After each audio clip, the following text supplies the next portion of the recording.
Hello students, आप कैसे हैं। Welcome to Navankur DG lessons from the house of Navankur.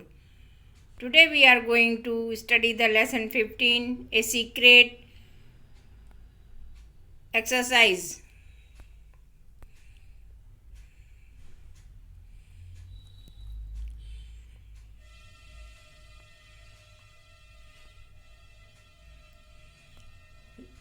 Lesson 15, a secret, पाठ 15, एक रहस्य का अभ्यास।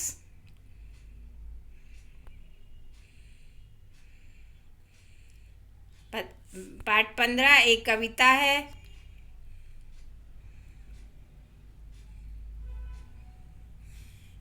हम इसके बारे में पढ़ेंगे।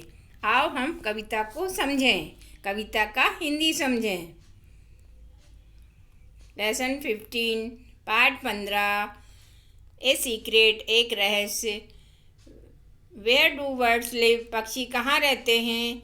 Where do they lay their eggs, वे अपने अंडे कहाँ देते हैं। Do you remember any poem on birds, क्या कविता पक्षियों पर कोई कविता आपको याद है। आओ हम कविता समझें। पहले पंक्तियाँ, we have a secret just we three. यहाँ बोलने वाला एक बालक है। वह कहता है यह एक रहस्य है, हम तीन हैं। The robin and I and the sweet cherry tree. Robin एक पक्षी है, मैं बालक लड़का, और स्वीट चेरी ट्री, स्वीट एक चेरी एक प्रकार का मीठे फल का पेड़ है। The bird told the tree, पक्षी ने पेड़ से कहा। And the tree told me, और पेड़ ने मुझसे यानी बालक से कहा, लड़के से कहा। And nobody knows it but just we three, और कोई यह नहीं जानता है, केवल हम तीनों ही यह जानते हैं।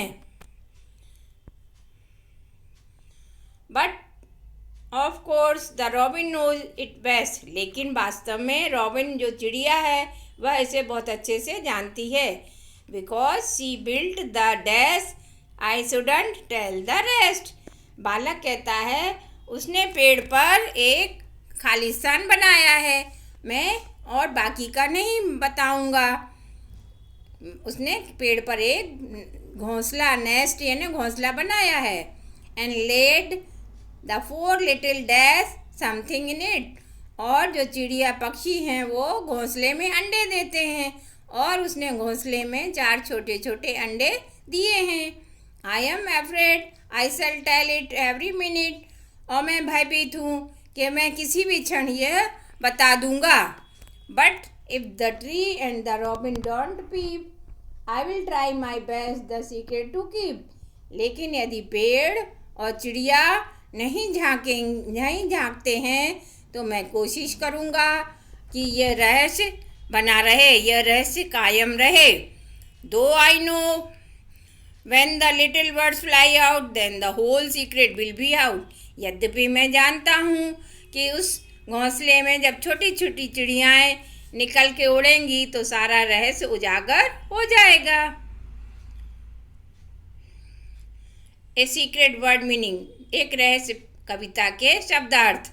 सीक्रेट रहस्य, रॉबिन एक प्रकार की चिड़िया, चेरी एक प्रकार का फल, नोबडी कोई नहीं, बिल्ड बनाना निर्माण करना, उसकी सेकंड फॉर्म बिल्ट बनाया, ले अंडे देना रखना, एफ्रेड डरना भयभीत होना, कीप रखना कीप संभाल कर रखना, रसट गेरुआ, वियरी थके हुए।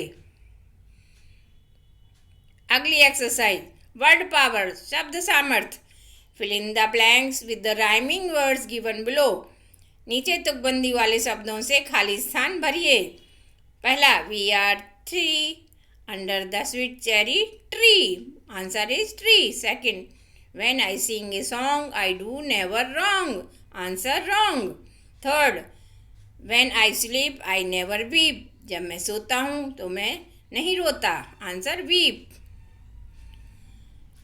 Second exercise, G has 2 different sounds, as in page and age in pig. G जो लेटर है अंग्रेजी का, वह दो प्रकार के ध्वनियाँ रखता है, पेज में जा के रूप में और पिग में गा के रूप में। जी से दो ध्वनि जैसा कि पेज में और पिग में हैं। नीचे दिए शब्दों को इसी प्रकार वर्गीकृत करो कि कुछ शब्दों में जी का उच्चारण जा आता है और कुछ शब्दों में जी लेटर का, अंग्रेजी के जी लेटर का उच्चारण गा आता है। आइए हम इनको बांटें। Giraffe, bridge, cage, jam, giant, gypsy, age, message. अब जी का उच्चारण गा के रूप में।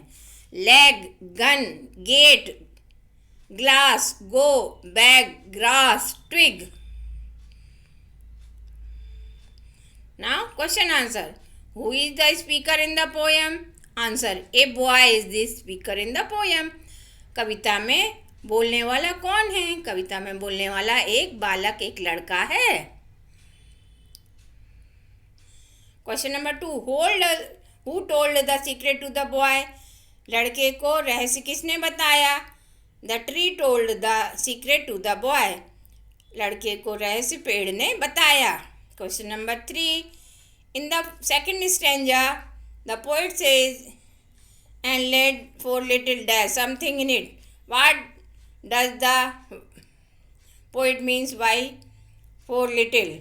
The four little means the egg. चार छोटे से अर्थ है अंडे। Who told the secret to the tree? पेड़ को रहस्य किसने बताया? The bird told the secret to the tree. चिड़िया ने पेड़ को रहस्य बताया। When will the secret be out? रहस्य कब उजागर हो जाएगा?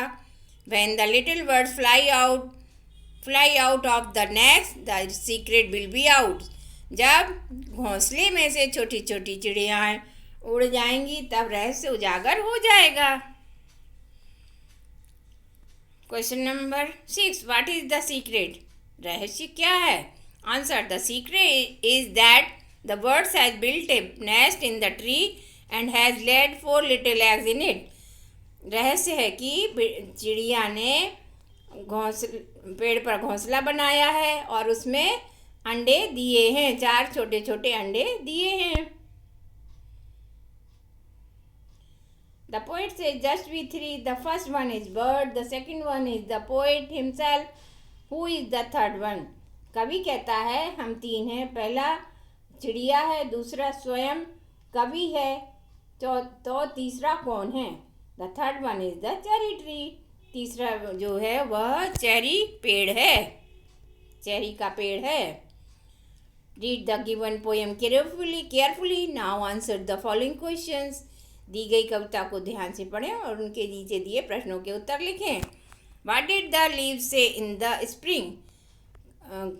जो पत्तियां हैं वो बसंत ऋतु में क्या कहती हैं?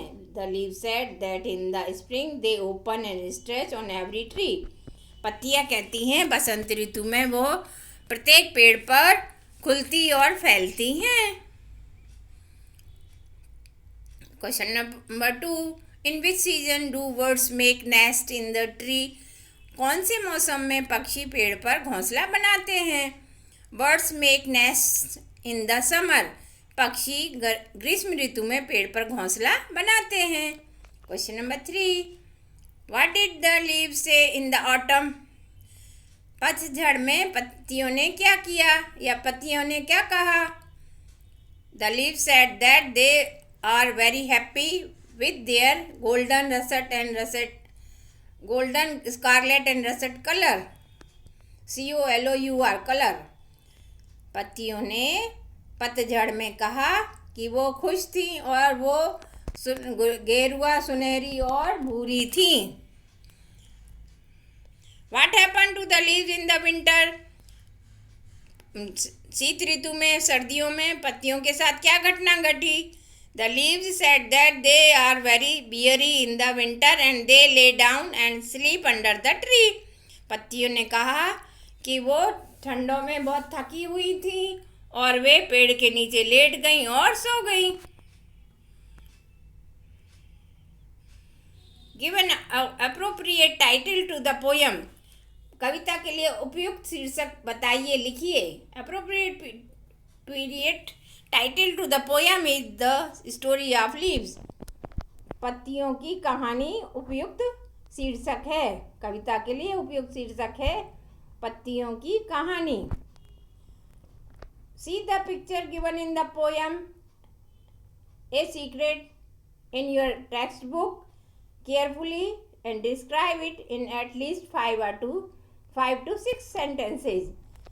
किताब में जो आप 15 पाठ दिया है ए सीक्रेट, उसके चित्रों को देखो और कम से कम 5 या 6 वाक्यों में वर्णन करो। Answer, the picture given in the poem a secret shows very good scenery. There are mountains on one side, birds are flying. There is one tree with a bird and its nest on it. A boy is standing under it.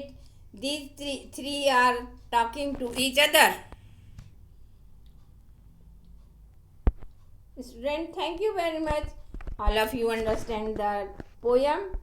आप सभी ने कविता को समझा होगा। मैं आशा करती हूँ आप सभी इसके प्रश्नोत्तर और कठिन शब्दों को याद करेंगे और अपनी फेयर कॉपी में लिखेंगे। Thank you very much.